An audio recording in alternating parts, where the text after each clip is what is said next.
Welcome to The World Awaits. Travel tales to inspire your wanderlust.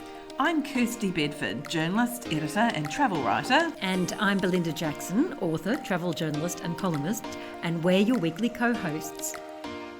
Hi there, welcome to our winter series, some of the best bits of our show from the last season. This episode, we're bringing you a couple of our big guns. One has been globally recognised at the highest levels for ensuring our travel dollars go back into local communities, and the other is the creator of one of the world's leading guidebooks. During our winter series, we are so excited to be teaming up with Gypsy Loop to give away one of their gorgeous hair tie bangles. Available in silver or gold, these lovely bangles hold your hair ties so you don't have any more ties on your wrist, leaving tight indents and cutting off circulation. They are in 18-karat gold plate and stainless silver. So mix and match hair tie colours to any outfit, and they are invented by Tracy Morris of the Blonde Nomads, which is a really great blog you should really check out for travelling family ideas in Australia. So, how to win? Email us at hello@theworldawaits.au and tell us which destination you would choose to wear a Gypsy Loop hair tie.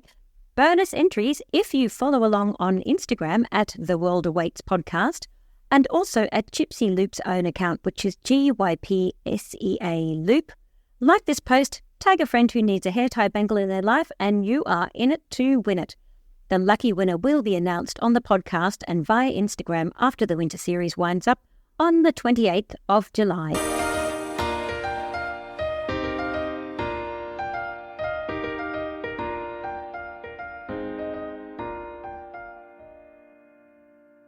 First up, my guest is entrepreneur, New York Times bestseller and G Adventures founder Bruce Poon, who talks about his decision to take his travel company into the luxury space, why there is increasing demand for a luxe experience while still stepping out of your comfort zone, and how these new G-Lux experiences will transform travel.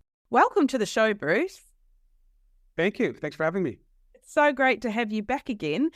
Last time we covered this briefly, but just in case any of our listeners didn't listen to the last interview, that was a while back, tell us a bit about how you got into travel. Oh, boy. I started G Adventures back in 1990. So it's 34 years ago. Travel was very different back then. This is before email, internet, even the fax machine, actually. So, I went backpacking through Asia and had my entrepreneurial eureka moment when I saw all these kind of air-conditioned coaches and, compound resorts, and realized that people aren't really seeing local people and interacting with local cultures when they're on holidays. And really the original kind of eco-tourist was the backpacker. We originally were bridging the gap between mainstream travel and the backpacker, making it comfortable, accessible, and easy, but giving it a grassroots experience. And so I came home from that trip with the idea to start running tours that, the world had never seen before, using local transportation, staying in small family-run, locally owned accommodations, really focusing on local people benefiting from you being in their country. And then it took off from there. Had you travelled a lot as a child? Was it something that that was sort of instinctively in you to want to get out and see the world, or were your parents involved in travel? No, not at all, actually. Our big travel experience was immigrating. So I immigrated to Canada from Trinidad in the Caribbean, and we didn't travel much. All of our travel was really local, family kind of local trips. I do say, like, my big first trip, I was 12, and I went on another one, I was 14, and those really inspired me because it was my first kind of experience traveling. But it was just reading, to be honest. I used to be fascinated by reading about other cultures.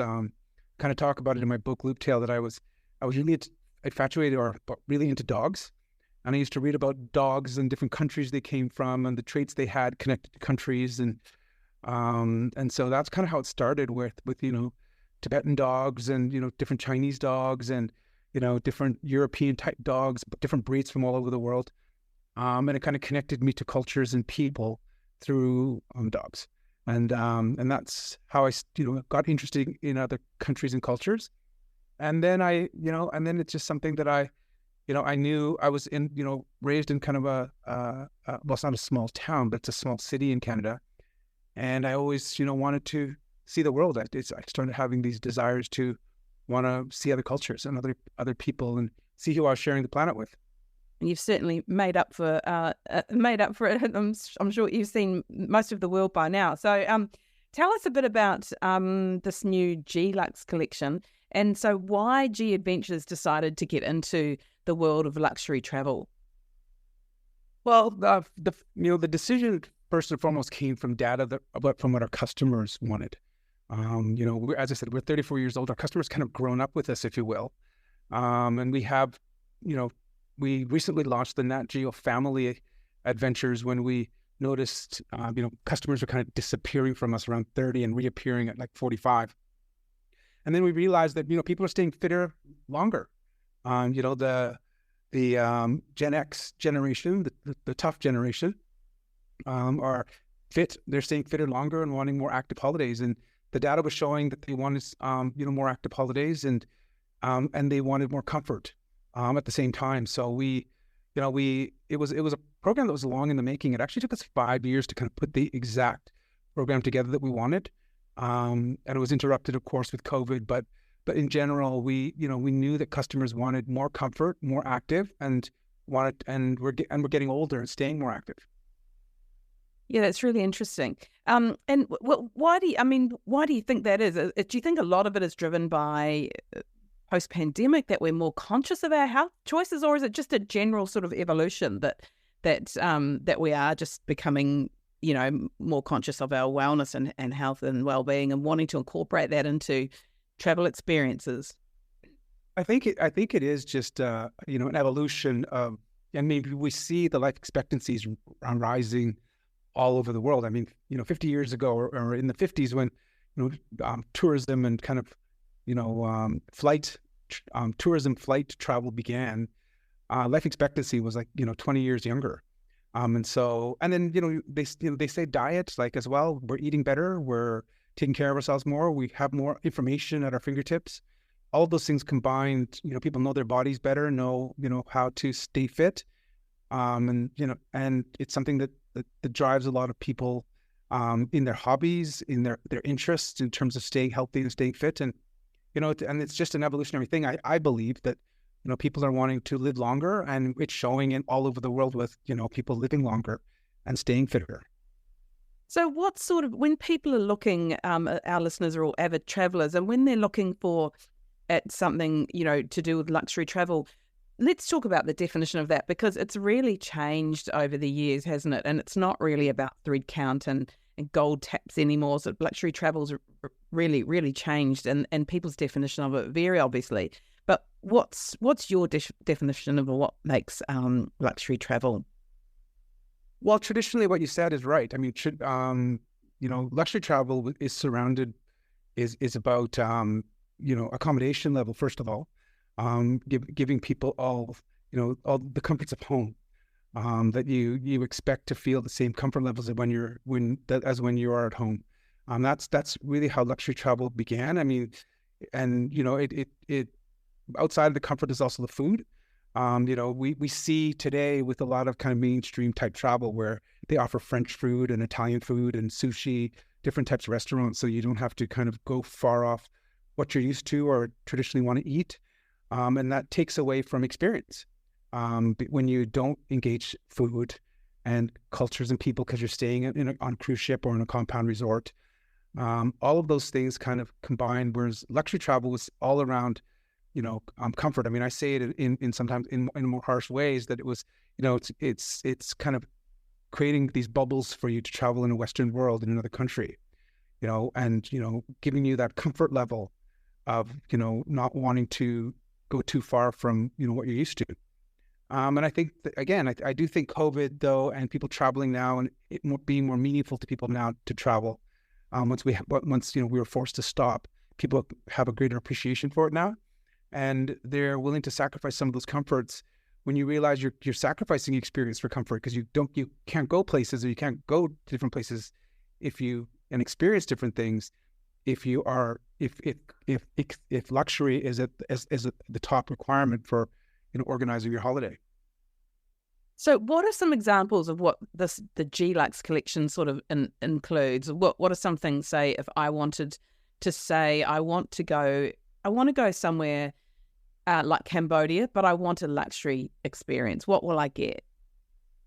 Well, you'll get the best accommodations. Like the best way to describe it is we don't let, the luxury hotel, 5-star experience interfere or disrupt experience, right? So most luxury hotels won't go into more remote areas or more rural areas or more small communities if they can't, deliver a certain level of comfort. And so we kind of promise the best comfort level in the area or in the region, but we don't make, accommodation or luxury hotel experience or our accommodation experience compromise experience. The experience is at the forefront of the decision making. We find the most, comfortable accommodations that are available in that area, but also taking active type, creating active experiences where you're riding into local communities, riding to where you stay. Really engaging in food is a very big part of G-Lux, and eating, quality upgraded food. We have this amazing experience in Nepal that you'd never do on a luxury trip, where you have to raft into this remote tented camp. It's a stationary camp. It's very comfortable. I don't know, it wouldn't have a star rating, however, but you would have the experience of the remoteness and the communities and the people, and also the communities benefiting by you being there in these remote areas. If you were using accommodation level to determine where you went. Yeah, that's really interesting. So I guess for a lot of luxury travelers, they would primarily look at accommodation. So so with G-Lux, it's about, incredible experiences, but then adding on some sort of comfort level. So what are some other examples of some places that I can go under G-Lux and still have an incredible experience and incorporate sort of that luxury element? Like in Peru, like in all kinds of countries where, people traditionally have gone for, our number one selling trips are like Italy and Peru, where people are going. But, we can walk into more remote and rural areas, go into farmhouses and communities that are, very comfortable. I mean, we look for very comfortable accommodations with amazing food connected to the region. And we don't have to compromise and experiences at the forefront of building these programs and itineraries. Everyone goes to the Inca Trail, but we have, there's lodge-based experiences along the way that you can actually do the Inca Trail as opposed to, traditionally camping. We have camping, along the way, but it's all upgraded camping with, amazing meals, amazing food. We have beds with little foam mattresses in the tents. But so we can offer a higher level of a standard of service, but we can still do the things that, that change people's lives when they decide they want to travel and experience the world. Do you think traditionally those sorts of things have been, that's the whole point, is that those sorts of things haven't really been available to travellers? So you've either had to sacrifice an amazing experience or a luxury or comfort, let's say, sort of high-end comfort. You haven't been able to have those two things. And this is a way of incorporating and ensuring that you're getting, because there's a lot to be said for, you can have an experience, obviously, and stay in a luxury hotel, but it's not necessarily, like you say, about giving back to the community or a genuine sort of experience. So do you think that that's what that G-Lux is sort of offering that's very different to anyone else? Like, it's more about, like you say, experience first, but having a genuine experience where you're giving back to that community and also having a high level of comfort, which is something that hasn't really been available before? Yeah, well, community tourism is at the heart of everything that we do. So it's about dialogue with communities and having that kind of cultural immersion type experience. And G-Lux is, many people thought you couldn't do it for many years with a luxury program by having that community type experience, because a lot of the, highest end luxury hotels are foreign owned, and that money doesn't stay in the local communities. But there's, in the travel industry, there's a big, issue.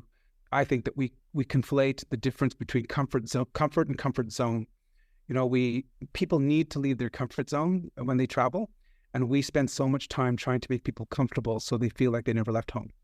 But we want our passengers to be comfortable. We want them to have the most comfortable experience that they can, but we want them to step out of their comfort zone. But travel has traditionally, catered to comfort zone, so people feel like they never left home, and that's why we went through that era of thread counts on sheets. And, the fact that you can have 10 restaurants and making sure that when you go, you can eat Italian food or French food or sushi, you'll get, the type of food you want to eat as opposed to eating local cuisine. And so when you but travel is not travel as far as we're concerned at G Adventures unless you can step out of your comfort zone, because that's the beautiful thing about travel.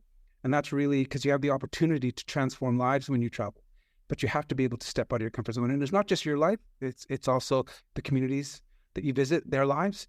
And when you kind of have that reciprocity in your, in the idea of you going on holiday, travel is a beautiful emotional experience and can be a transformational industry that, we've never, as an industry, we've kind of shied away from by really catering to comfort zones, making sure people had all the comforts of home.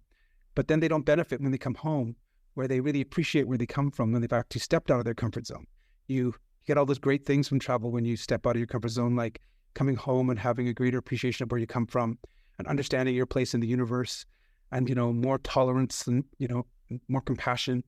All of those great things come from travel. But in order to achieve those things, you have to step out of your comfort zone and experience and, how other people live in the world.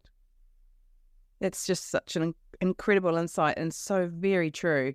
And the core of really what G Adventures is all about, really. So, what's the difference in with the G Lux collection? Is there a much higher price point for travellers? Well, there is for us. I mean, it's our highest level of service that we offer. I mean, we also have National Geographic Journeys, which has traditionally been our highest level of service. And G Lux is a higher price point, but it is a lot less than what's available out there. I mean, it's when you look at it, when you compare it to other luxury kind of products or programs, we're much cheaper because we're going into more remote areas and it's naturally cheaper for the most comfortable accommodations.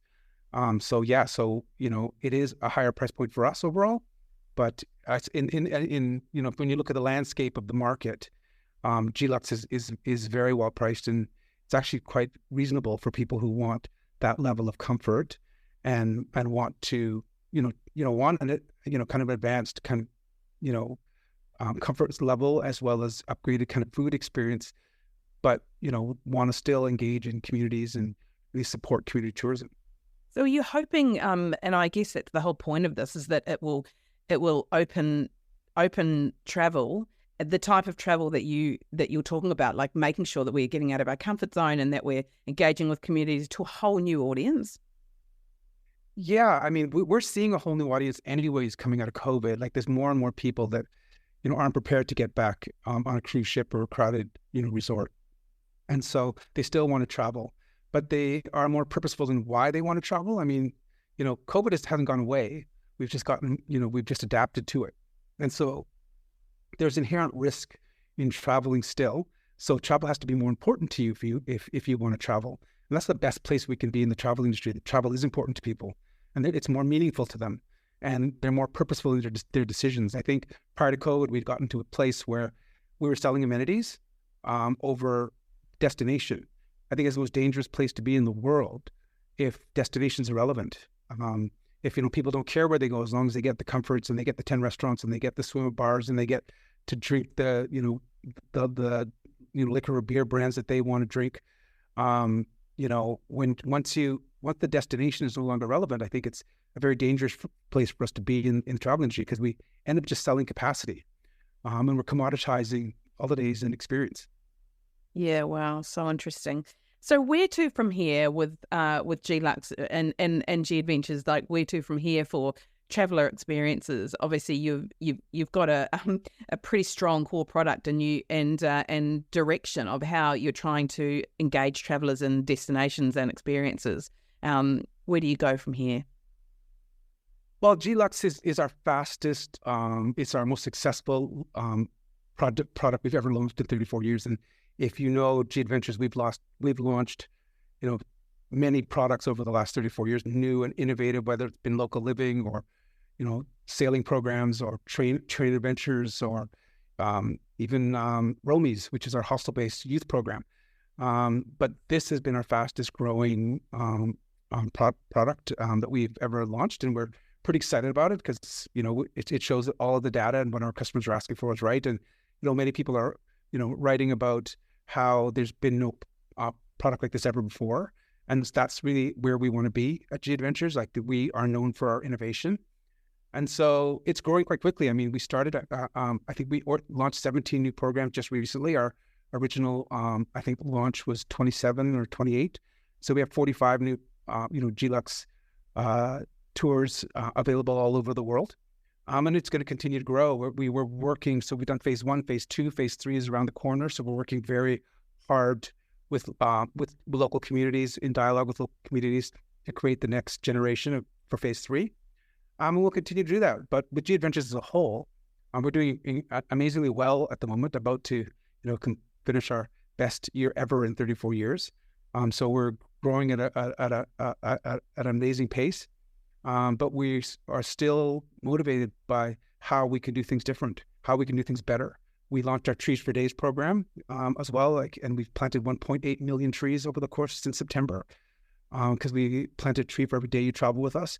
So in addressing the climate crisis, community tourism and the ripple score of local communities benefiting, and just continually showing innovative ways to get people out to travel and really lean into the whole transformational benefits of travel, while adapting to what's going on in the world too, because there's so many kind of obstacles momentarily in the world, but there's always new places to go, and there's places open and closed based on all kinds of reasons, and we have our ear to the ground, and we're in 100 countries around the world now, over 100 countries around the world, and we're constantly pushing the boundaries of how we can take people to some of the most beautiful places in the world. Does it surprise you that, given the cost of living at the moment, and all of that, and the cost of housing, and it's a global issue, obviously, that people are just continuing to put travel first? Yeah, I mean, it's the best place we can be. I keep saying that right now in travel, that travel is important to people. It's showing how important travel is to people. But we're adaptable, right? Humans are adaptable people. So when there's dramatic change and disruption, we adapt. Even when it comes to COVID, it was very scary when COVID first happened, and we were all staying home, and we were like washing our groceries, and we were like wearing masks, everything that we did. But we adapted, and we moved. And as a species, we evolved and we move forward. And as we continually push forward as humans just sharing this planet, travel has always worked in parallel with society. And so the only thing that, we're seeing that we want to embrace is travel being more important to people, and realizing how important it is to them, and maybe them being more purposeful in their decisions on where they travel and being connected to the destination. Amazing. Look, we're going to have to wrap up now, unfortunately, even though I could talk to you about this for hours. But the question we ask at the end, and which we would have asked you last time, so hopefully you've got something new to talk about. But what is one of your most bizarre travel experiences? Oh, I mean, I obviously have had many, and I was thinking about this. Traveling through Mongolia and Tibet, so specifically Tibet, because most people go to Lhasa, visit the city, but traveling overland through the Tibetan plateau, which is at times gets higher than Kilimanjaro in terms of height, where altitude is an issue, and you have to stay with local communities and stay in very small rustic accommodations. But when you visit local families, they offer you as a greeting, yak butter tea and camel yogurt. And yak butter tea I can only describe as chewy and salty. We shouldn't be chewy and salty. Let's just say that. And but everywhere you go, and you can't be rude and just say no, and you kind of have to find ways to pretend you're drinking it. And I find it always very awkward when you go to a family and they're that bizarre moment where they bring out the platter to give you some yak butter tea to show their appreciation for you visiting, and you have to somehow pretend and get rid of it, and then so you kind of end up taking it outside. But going to the earth in Mongolia, Mongolians don't have a way to say, I have to go to the bathroom. It's rude to say you have to go to the bathroom, and they don't have a way of saying that. So you have to say, I'm going to water my horses, but you don't have horses. That's what they say. They say, I've got to go water my horses, but I arrived there in a vehicle, of course, but you say, I'm going to water my horses. And then you go out with and kind of dispose of the tea and the yolk. Love it. All right. Look, thank you so much. It's been amazing talking to you today, and I really appreciate your time. Thank you for having me. I love Bruce's comments about how travel has traditionally catered for our comfort zone. But to truly appreciate travel and transform lives, we need to step out of that. And to learn more about the new G-Lux Adventures, go to gadventures.com.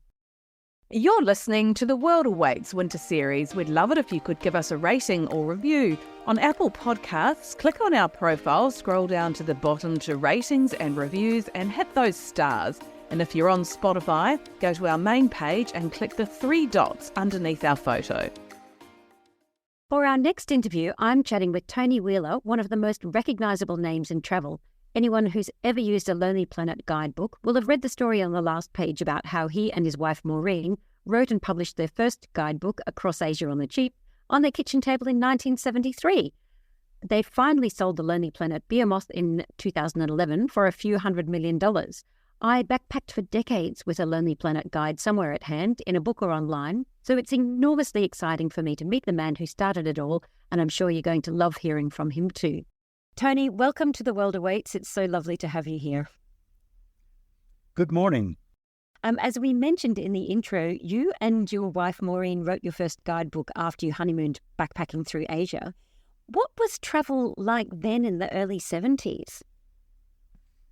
Well, it was different in some ways, and in other ways it was not different at all.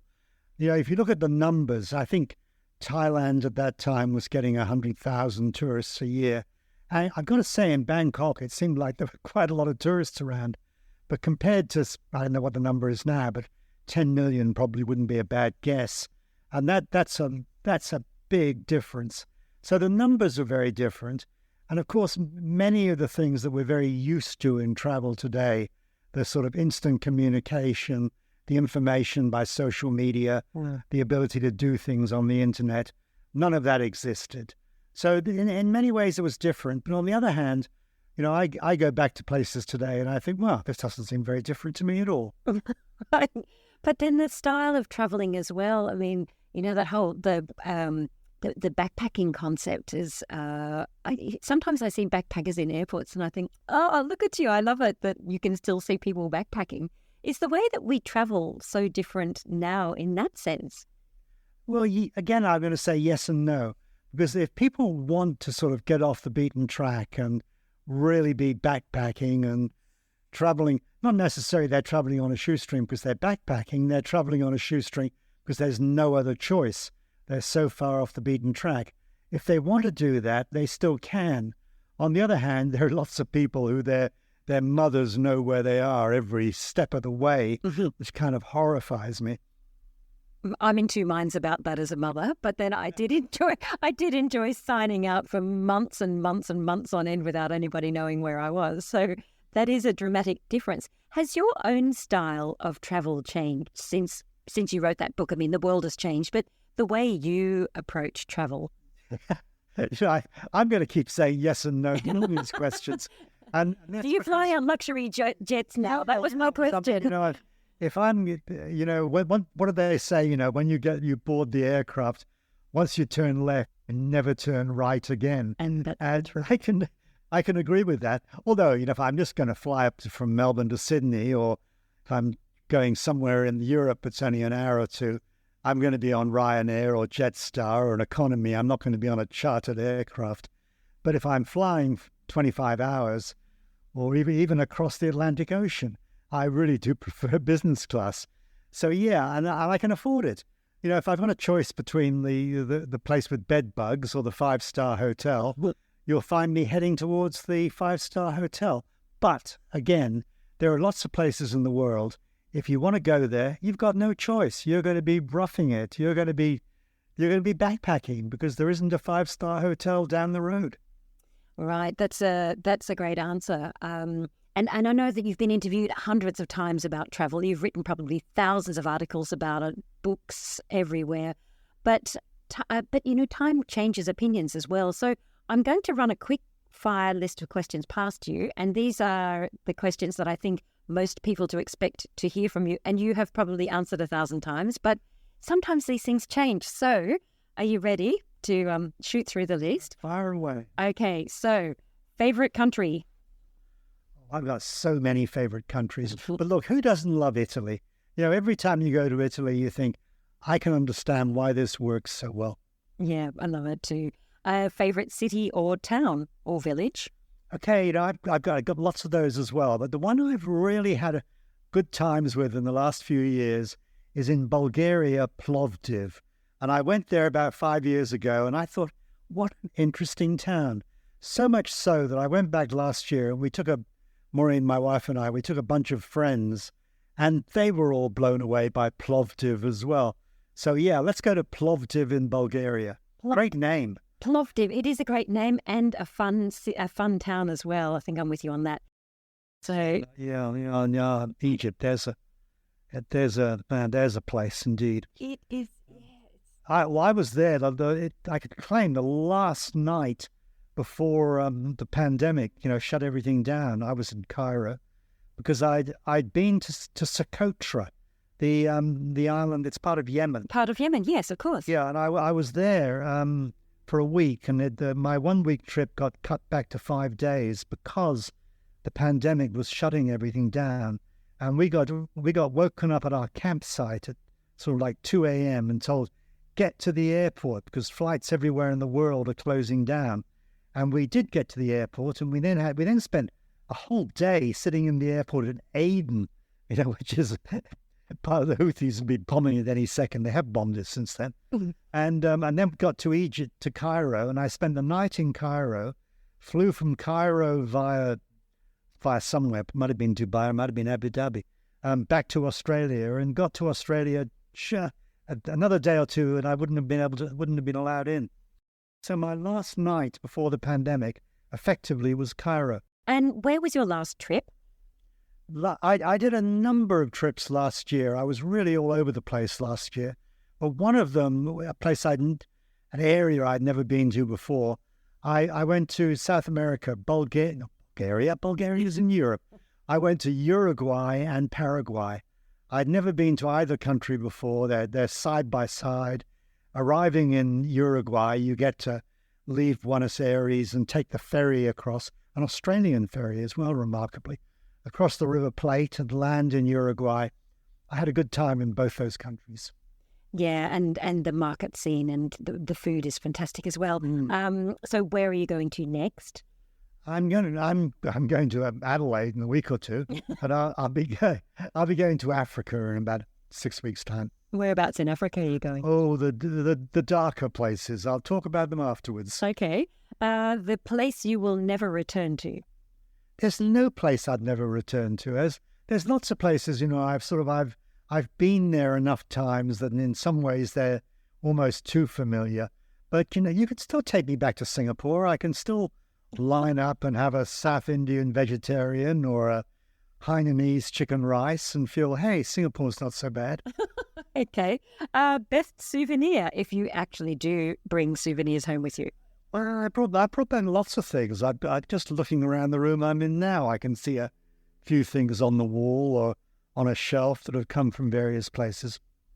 One of my amusing souvenirs that I really like is scuba diving in Port Phillip Bay off Melbourne, and going by what used to be the old quarantine station a century and a half ago, and just picking up this broken cup there'd been a big storm and the seabed was sort of stirred up a bit, and I just found this fragment of a cup that somebody hanging around in quarantine before they were allowed into the city of Melbourne a century and a half ago had dropped overboard, probably in frustration. And there it has sat for over 100 years waiting for me to pick it up. What a great souvenir of really fascinating part of Melbourne's history. And the last one in this hit of questions, the one thing you always always pack possibly the thing that you have carried that saved your life? Look, I know someone who did this once, because really, what do you need when you go traveling? You really need two things. You need your passport and a credit card. If you've got those two things, you can go. And this guy thought it would make an interesting article to leave home and take the Uber to the airport or whatever with nothing on me apart from the clothes I'm wearing, a credit card so I can get money out of the first ATM I come to, and a passport, which you had to have, and then see what you need. Well, the first thing you're going to do is you're going to buy a change of clothes and a toothbrush and, see where it goes from there. But you don't really need much. And we've all, not, I hope we're not all, but I've had the experience of, getting there and finding your bag hasn't come with you. And I'm better now at having generally I only travel with a carry-on anyway. So I've got everything. If my carry-on's gone, then I really am in trouble. But you don't need too much. And I think minimizing what you take with you is a really good idea. Oh, that is fascinating. Does that work? You'd have to choose where you went, though, wouldn't you? I mean, if you were going to Finland in midwinter or something like that, you'd have to... But then you wear all that heavy stuff on the plane, don't you? Yeah. You get on the plane with your gloves on and Yeah, it is more difficult. And, I've done trips where you're trying to do two things. You're going to be doing some hiking and backpacking, but then at some point you have to have a jacket, not necessarily a tie, but dress up a little bit, and then it does make the carry-on problem more difficult. But I got to say, I generally manage it. It's very rare that I go on a trip where I need more than a carry-on bag. I'm so impressed. You don't carry a laptop with you, or I do. I carry your camera. Well, I don't carry a camera anymore. I mean, that all goes just on a telephone, on a phone. The phones are so good for photographically these days. But otherwise, but what I say is basically, when you're traveling, you're not meeting the same people over and over again unless you're in a group. If you're by yourself, whoever you meet today doesn't know what you wore yesterday, doesn't realize you've only got 3 bits of clothing. One of them you're wearing, one of them is drip drying on the shower rail in the hotel, and one of them is about to be washed to be drip drying. You can get away with a lot less than you think. So essentially, you've answered your first question, my first question, which was, has your style of travel changed? And to a degree, it hasn't really, has it? I mean, when you're doing those sort of long distance treks through places like Asia, you do strip back. You find 20 things to do with the sarong and all of that sort of thing. So maybe you haven't come as far as what you think. I sort of feel I got better at it. I look at what I used to carry with me, and really, if anything, certainly the camera thing. I used to be, and I'm still like taking photographs, but I used to carry a camera with a telephoto lens and a wide-angle lens and everything else. And that was definitely a weight. And I'd got down to carrying just a small hand point-and-shoot camera. And I've really, in the last year or two, even dropped that. And then if I can't take it with a phone, it isn't worth taking. Wow, that is inspirational. Okay, I'm taking it on board. I try to cram everything in, and then I pull half of it out the night before, and then I find that I've dropped that fundamental piece of whatever it was that I... Yeah, well, they say, do what you do. They say, pack it up, yep. Then take half of it out, and then take twice as much money. I think I'm living on that one. I do empty half of my pack as I go, because I don't want to be that person that can't carry their own luggage. I think that there's something, there's something so, you're so reliant on others. And I do believe in the kindness of strangers to help you out. But I think that when you've packed so much luggage, you can't lift it, then strangers don't have to. Well, strangers don't have to be kind, do they? No, not at all. Not in that situation. You're look, come on, we all have to learn. We don't sort of step off on our first trip knowing everything. It's all experience. That is an amazing question. So there is an art to travel, isn't there, don't you think? Yeah, and I think, as you travel more, you do learn what, not to make mistakes. And I'm going to make some more. I'll do this wrong and that wrong, but hopefully, if you don't learn something, well, you're not getting any older, right? No. Well, what do you think your biggest mistake has been then? Oh, I've made terrible mistakes. I've only ever once lost a passport, and amazingly, it didn't cause me as much trouble as it could have done, because losing your passport can be a really, really bad experience. You can be stuck in a country, you can be trekking for days to get to somewhere you can replace it. So, I've been fortunate that's only ever happened to me once, and in a comparatively minor fashion. But, I've had the odd thing stolen. I've only ever once been really mugged, whereas, someone did hold a knife to me, and, I handed over my camera instantly. But, other times I've had things stolen, I can generally think, oh, that was stupid of you. I wasn't being careful enough in that situation. Yeah, absolutely. Can I ask where you were mugged? I'm sure that the country's tourism board is not going to thank me, but I want to know. I'm embarrassed about it because it was in Bogota in Colombia, and I've had such good times in Colombia, and I've got a couple of really good Colombian friends. One of them, I was on the way to his apartment in Bogota, and I got there and I said, "You wouldn't believe what's just happened to me. I've just been mugged." "Oh no, Tony," he said. "So what do you know?" Okay, right. I'm sorry, Colombia. I wonder, do you think, though, you're saying that the travel is, you learn as you travel, and so many of us are traveling now. Have we reached peak travel? Do we still live on a lonely planet? I mean, Venice is touristed out. We found all of those tribes in PNG. Everyone's done Machu Picchu, and if we haven't done them, then we've watched 1,000 TikTok videos on them. Do you think that we have lost the wonder in travel? I'm getting very good in this interview saying yes and no. That's okay. Because, we have been everywhere and we've seen the Instagram moments, and, nobody goes to the Taj Mahal at Agra without having seen 1,000 pictures of it from different angles and everything else. But Venice, I think, is a really good example, because I've always said Venice is the perfect example of 2 streets over, or in case of Venice, it'll be 2 canals over. You leave St. Mark's Square and you go a couple of canals away, and suddenly it's all different. And I've been in Venice in the last 6 months. Maureen, my wife's been there twice in the last year.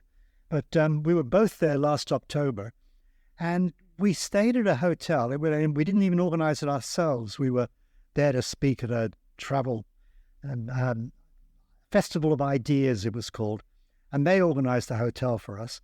And, it was a 20-minute walk, perhaps, from St. Mark's Square. But it seemed like another part of Venice. And one of the things we liked, we'd go out in the late afternoon to have a sort of a too early sundowner. And we'd be sitting there and we'd be watching kids come home from school. And we thought, wow, there still are schools in Venice. There are still kids going to school in Venice.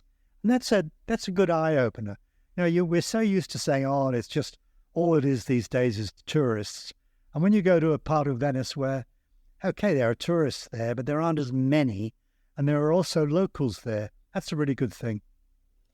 I think that is a great reminder of Venice. It is so different once you, as you say, once you step off that highway, that intense, crowded area in the centre. Once you get a little bit away from that, I mean, and it's a shame. So, the number of tourists in proportion to the number of locals has probably used to be 90% locals, 10% tourists. Now it's 90% tourists and 10% locals. And Venice is, of course, a bad example. There's lots of other places. A place in Italy that I often point to is Ravenna, the city with the beautiful mosaics. And it's not far from anywhere, it's only a short train ride from Bologna or Rimini. And yet you go there and you sort of feel, where are the tourists? This is a place that deserves lots of tourists, and it hasn't, and you aren't crowded out by tourists. So, even in Italy, there are different places. That's such a great reminder and a great tip too for Italy, because we love it, and maybe we've loved it a little too hard in places.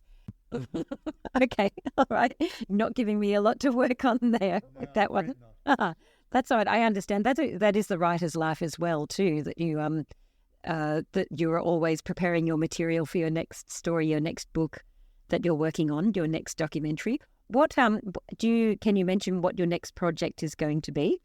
Well, I don't really have a big project at the moment. I'm not working on a book for anybody, and there's no particular project that I really have a big involvement on. How many do you have to go to? And that's predicated on the question, how many countries are there? Because that's funny. I had somebody drop me a message this morning too that they'd been to every country in the world. And I think it was, off the top of my head, 176 was the country that he was quoting. No, I'd add more than that. Because the UN has 193. And, there are countries that are not in the UN. Taiwan.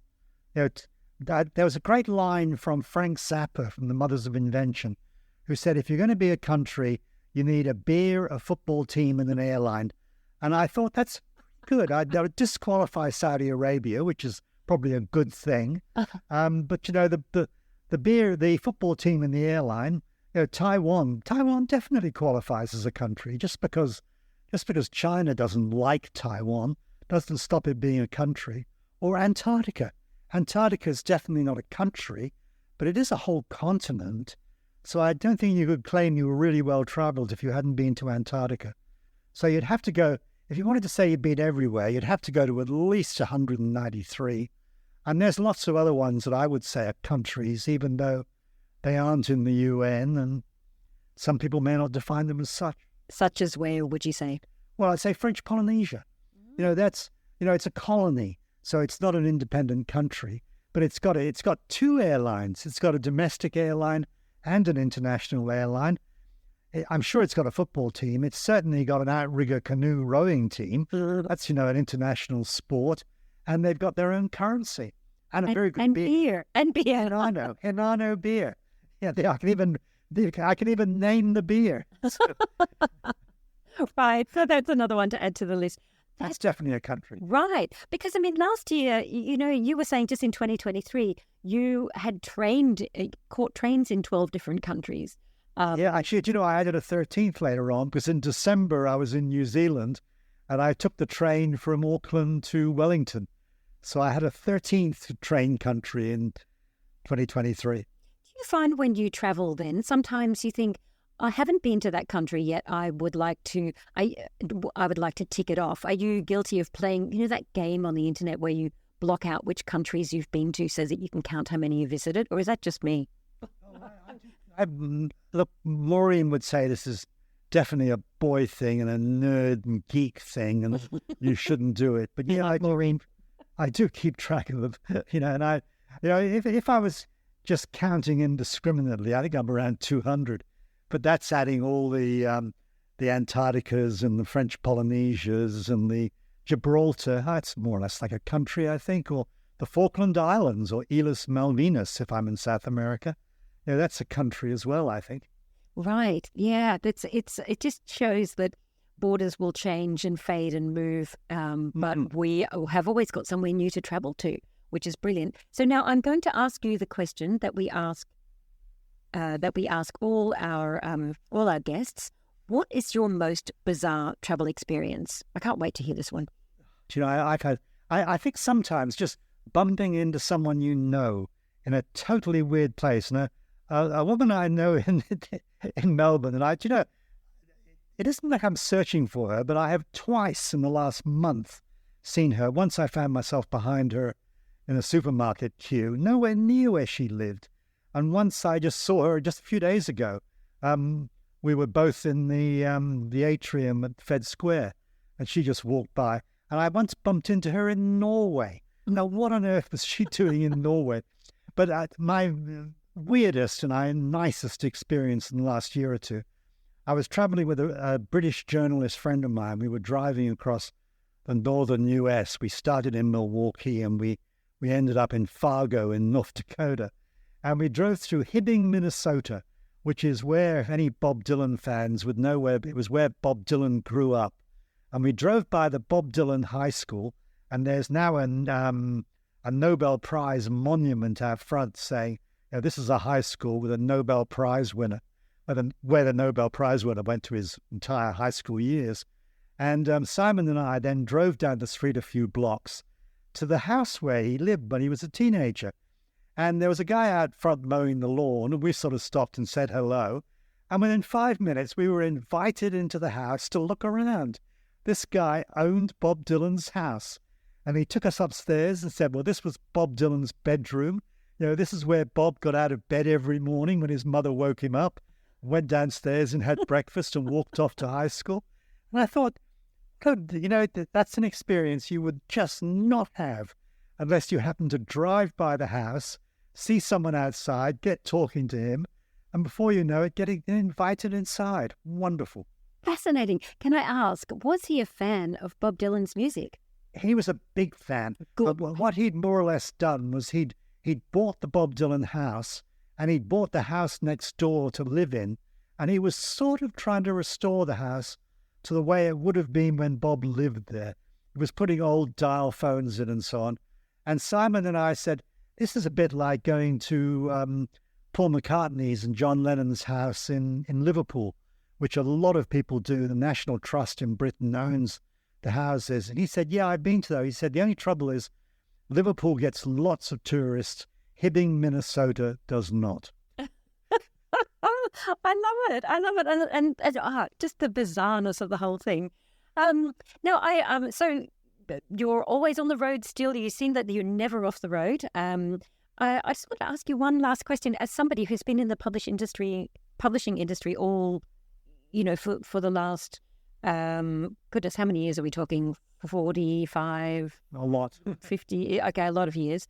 Can you give us a little reading list? I did have a look on your website for you had a Darklands reading list. What are you reading? That was a long time ago. Yeah, so you need to... I just got a message a day or so ago, a couple of years ago. I read a book called Dust on My Shoes, written by an Australian traveling across Asia just after World War II. And, it was kind of chaotic in a lot of places. And there was a civil war going on in Greece. So, Greece was a war zone, could you believe it? And he wrote this book, and he was Australian, and I could not find a copy in a library in Melbourne. And but then in London, the library near me in London, they had a copy. It hadn't been borrowed for about 40 years, but they found it in their archives within minutes. I was really impressed with how they pulled this book off the shelf, and I read it, and I blogged about it. And this guy said to me, I can't find a copy. Where'd you get yours? And I told him you had to go to London to borrow it. And I just had an email from him saying he found a copy in a second-hand bookshop in, I forget where in Australia, but somewhere in Australia. And this copy had been borrowed from a library in Scotland in 1976 and never returned. Oh. And I thought, it ends up in a second-hand bookshop. And I thought that was great. So Dust on My Shoes. And about the same time, I read another book called The Towers of Trebizond, which was a novel about traveling around Turkey in the 50s. And that's still, it might even be in print still. A weird and wacky and wonderful book. And I really enjoyed that. I've just finished reading, and I just, it's a mega bestseller. We Need to Talk About Kevin. And I just hated the book because Kevin is, we needed to do more than talk about Kevin. We needed to put a bullet through Kevin's head. Yeah, but the kid was a monster. Well, he killed people. But funnily enough, the main character in the book is running a travel publishing house, what did she call it? A Wing and a Prayer. That was the name of it. And a couple of times in the book, she compares it to Rough Guides and Lonely Planet. And I've actually met Lionel Shriver, the author of We Need to Talk About Kevin. And she and I hadn't read the book at that time. And she never mentioned I sort of stole this idea from you. There's 3 books. Okay, thank you so much for those recommendations. Tony, it was an absolute pleasure to have you on The World Awaits. We will put in our show notes those book recommendations and also your website, and we can't wait to see what you do next. What a legacy that Tony and Maureen leave. It's amazing to hear how he travels with carry-on only, even with a laptop. My God, I could never do that. And how the world still holds surprises for even the most well-travelled person. And we'll put all the links mentioned above in the show notes, which you can see on our website, theworldawaits.au. That's a wrap for The World Awaits this week. Click to subscribe anywhere you listen to your favourite pods. And where can people find you, Kirsty? I'm at Kirsty Writes on Instagram. That's KIRSTIE Writes, WRITES. And where can people find you, Belle? You can find me at globalsalsa.com or on Insta at global_salsa. Thanks for listening. See you next week.